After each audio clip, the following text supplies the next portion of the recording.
this video on here is quite nice. You know, I've been finding little video cameras, and this is like... Yeah, no, the picture's excellent. And it'll play back just like that. And actually, it'll pick up their talking.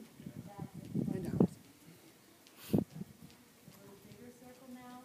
Big octagon thoughts. A little bit more for Lee. Good, good. Oh, he caught ya. Oh, yes, correct. Leg goes out, hips leading. Leg goes out, hips leading. Yes, yes. Very engaging at the right hand. See, it really helps me as far as a veterinarian watching the work to give these exercises to strengthen these muscles and limbs that are weak due to chronic pain. Because as we do this, it gives me a little different perspective of some other things that I think either need to be addressed now or need to be addressed as we progress in the road. So it's, you know, much like peeling the onion layer, and he's got some. And it gives you the baseline picture of what's going on. I mean, he has had 2 of the shock waves, but Yeah. Feeling of that right hind, little stick And the fact that he's responded, you know, to the shock wave is a very good prognostic indicator as to his ability to do well, you know, to get better.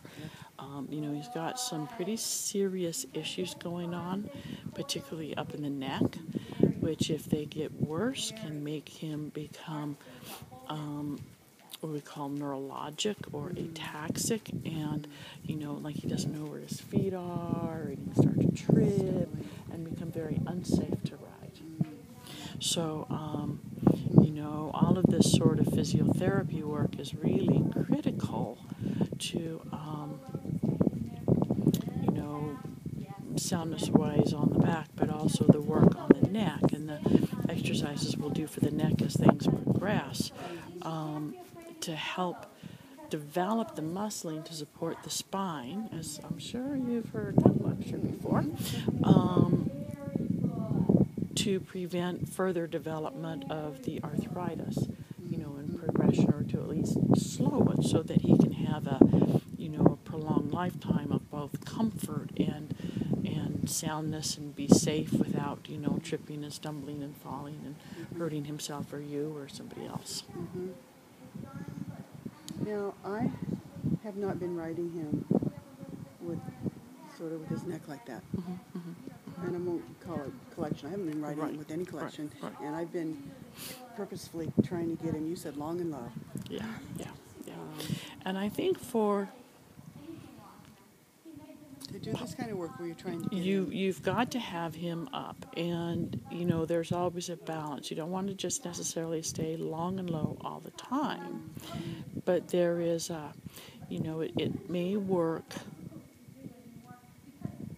for you and your physical issues to do a little more long and low, and she didn't have you get him as collected as she's having Paul get him collected.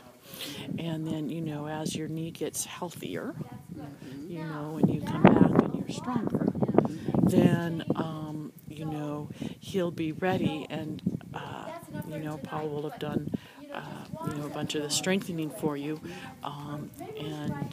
and you and he will both be ready to progress to a different level. That, you know, I think his issues have been preventing the two of you from both being able to progress to that level, because it winds up being a feedback thing. Yeah.